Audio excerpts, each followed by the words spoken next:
और रसिया के पास बहुत बड़ा क्षेत्रफल है, हमारे पास उतना क्षेत्रफल नहीं है, हमें अनाज की कमी हो जाएगी और ठीक है, किसी तरह से बचा किसान। और 60 साल बाद इनका हमला था, ईश्वर ने इन्हें सद्बुद्धि दी, वापस लिए। मैं प्रार्थना करता हूं कि उनके नाम पर, किसानों के नाम पर स्मारक, 1 करोड़ रुपया उनके परिवार को, बिल वापस थी ना, और देश के साथ क्षमा प्रार्थना करें कि नहीं ये गलती हो गई, मुझे फिर से ऐसा नहीं करना है। इन्हीं शब्दों के साथ मैं अपनी बात खत्म करता हूँ। जय हिंद।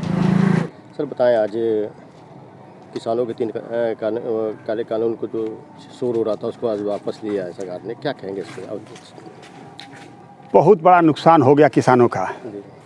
ईश्वर ने सद्बुद्धि दिया, लेकिन समय बीतने के बाद 1000 से ज़्यादा किसान जो है दिल्ली बॉर्डर, गाजीपुर बॉर्डर, टिकरी बॉर्डर पर मर गया, सिंधु बॉर्डर, ठीक ना।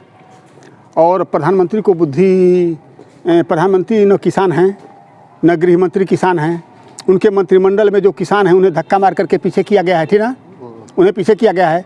जो उनके मंत्रिमंडल में किसान हितैषी लोग हैं, जैसे राजनाथ सिंह जी हैं, उत्तर प्रदेश के मुख्यमंत्री थे, उनके कार्यकाल में धान गेहूँ की अच्छी खरीद हुई। तो भारतीय जनता पार्टी एक जब बड़ी पार्टी हो गई, उसके प्रधानमंत्री हैं देश में, तो उन्हें जो है ठीक है, सरकार तो आज वही है, मैं मांग करूँगा, मैं रोऊँगा गाऊँगा, अगर वो नहीं सुनेंगे तो मैं मर जाऊँगा। तो मार तो दिया 1000 लोगों को, अब सद्बुद्धि आई है।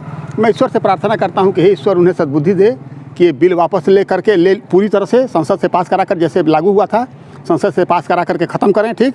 और ख़त्म करने के साथ साथ मरे हुए किसानों के परिवार को 1-1 करोड़ रुपया नगद, और उनके परिवार के एक आदमी को नौकरी, और किसानों के नाम पर जो है एक स्मारक दिल्ली में ये बनाएं।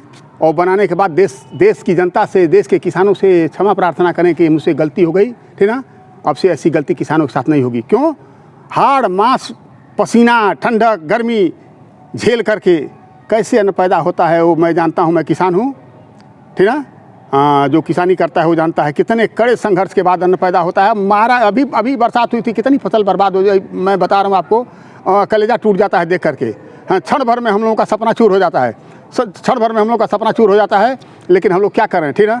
अब सरकार से आशा लगा के बैठते हैं, सरकार हम लोग की बात सुनती नहीं है। अब जो सुनती है उसका लोग नाम लेते हैं। एक किसान मसीहा चौधरी चरण सिंह ने किसानों को देश के बचा दिया। 59 में नागपुर के कांग्रेस महाधिवेशन में प्रस्ताव पास हो गया था कि हिंदुस्तान में फार्मिंग खेती होगी, चाइना और रसिया के पैटर्न पर देश चलेगा। लेकिन कांग्रेस के उस जमाने में कांग्रेस के मंत्री, तत्कालीन उत्तर प्रदेश सरकार के माल मंत्री चौधरी चरण सिंह ने उसका विरोध किया कि नहीं, करोड़ों किसान गाँव में है, उन्हें काम क्या देंगे, उनकी खेती ले लेंगे, वो बेकार हो जाएंगे। और रसिया के पास बहुत बड़ा क्षेत्रफल है, हमारे पास उतना क्षेत्रफल नहीं है, हमें अनाज की कमी हो जाएगी और ठीक है, किसी तरह से बचा किसान। और 60 साल बाद इनका हमला था, ईश्वर ने इन्हें सद्बुद्धि दी, वापस लिए। मैं प्रार्थना करता हूं कि उनके नाम पर, किसानों के नाम पर स्मारक, 1 करोड़ रुपया उनके परिवार को, बिल वापस थी ना, और देश के साथ क्षमा प्रार्थना करें कि नहीं ये गलती हो गई, मुझे फिर से ऐसा नहीं करना है। इन्हीं शब्दों के साथ मैं अपनी बात खत्म करता हूँ। हमारे साथ एक और किसान नेता है राकेश सिंह है, जो जिला पंचायत के सदस्य भी रह चुके हैं। आइए सुनते हैं इनसे, ये क्या कहते हैं। कितनी खुशी है इनके चेहरे पर, झलक तो रही है, कहीं ना खुशी भी तो नहीं नजर आई है। आइए इनसे पूछते हैं। मैंने बहुत खुशी है, किसान बिल वापस हुआ है तो बहुत खुशी है। और सरकार को पहले करना चाहिए, जिसका अन्नदाता किसान यह जीता है, सरकार जो है हारी है, मैं साफ साफ कह रहा हूँ। और इसको बहुत पहले वापस होना चाहिए था। और गवर्नमेंट से यही कहूँगा, माननीय प्रधानमंत्री जी से, कि आप MSP को गारंटी दीजिए कि उससे कम तो कहीं धान और गेहूँ की खरीद न हो, जो खरीदता है वो सगे अपराध माना जाए और जेल भेजा जाए। और MSP को और मजबूत बनाइए। जिस अनुपात से इस देश में मतलब कि कर्मचारियों अधिकारियों का वेतन बढ़ा है, उस अनुपात से किसान के अन्न का दाम नहीं बढ़ा है। 300 गुना जो है अधिकारियों, कर्मचारियों, जजों की तनख्वाह बढ़ गई। किसान की तनख्वाह, किसान का जो अन्न का मूल्य है वो 19 गुना बढ़ा है। 300 गुना 19 गुना में भारी अंतर है। इस खाई को पाटा जाए। जब तक किसान को MSP सही नहीं दिया जाएगा, जब किसान की MSP पर खरीद नहीं होगी, तब तक किसान जो है सबल सुखकारी नहीं होगा, इस समझे प्रसन्नचित नहीं होगा, समृद्धशाली नहीं बनेगा। ये हमारी मांग है। एक लोकल है, एक विषय भी जरा कहना चाहता हूँ।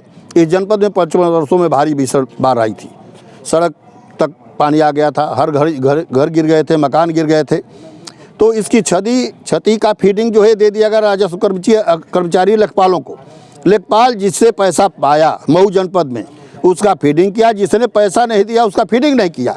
जिसकी फीडिंग है उसी को क्षति मिलेगा। जब उत्तर प्रदेश सरकार पैसा दे रही है, कह रही कि हम जितना क्षति किसानों को उसको हर किसान को क्षति देंगे, मुआवजा देंगे। वृद्धा विधवा विकलांग के लिए फार्म भरा जा रहा है। रेलवे की टिकट के लिए ऑनलाइन हो रहा है, हर चीज़ ऑनलाइन हो रहा है। उसी तरह से ऑनलाइन में हम किसान कागजात देता है, खतौनी देता है, पासबुक देता है, आधार देता है, मोबाइल देता है लेखपाल को, वही एक आईडी जारी कर दी जाती और उस पर किसान ऑनलाइन करता, ये समझिए, और ये लेखपाल की मनमानी, राजस्व कर्मियों की मनमानी खत्म हो जाती और रान निकालता। उसमें से अब वो वेरिफिकेशन करते कि क्या सत्य है, क्या गलत है, कितनी क्षति है, उसका मूल्य निर्धारित करते। अब दे दी गया लेखपाल को, एक फीडिंग में 5 मिनट लगता है। लेखपाल को क्या से कौन सा गरज है कि वो जिस गांव में पूरे गांव का गांव बह गया, गांव घर गिर गए, वो क्यों फीडिंग करेगा, उसको तो कोई लाभ है नहीं। इसलिए यह फीडिंग का समय एक निर्धारित जनपद मऊ जनपद में किया जाए कि इस तारीख तक फीडिंग होगी, और ताकि कोई किसान बचे नहीं और ऑनलाइन फीडिंग हो, तब जाकर किसान को मतलब क्षति का, फसलों की क्षति का मुआवजा मिलेगा। ये मैं आपके माध्यम से कहना चाहता हूँ। चौधरी चरण सिंह अमर रहे, अमर रहे, अमर रहे, किसान मसीहा अमर रहे, अमर रहे, अमर रहे, किसान एकता जिंदाबाद, सरदार पटेल अमर रहे, अमर रहे, अमर रहे, पटेल अमर रहे, सरदार पटेल अमर रहे, अमर रहे, अमर रहे, अमर रहे, अमर रहे। अमर रहे, अमर रहे।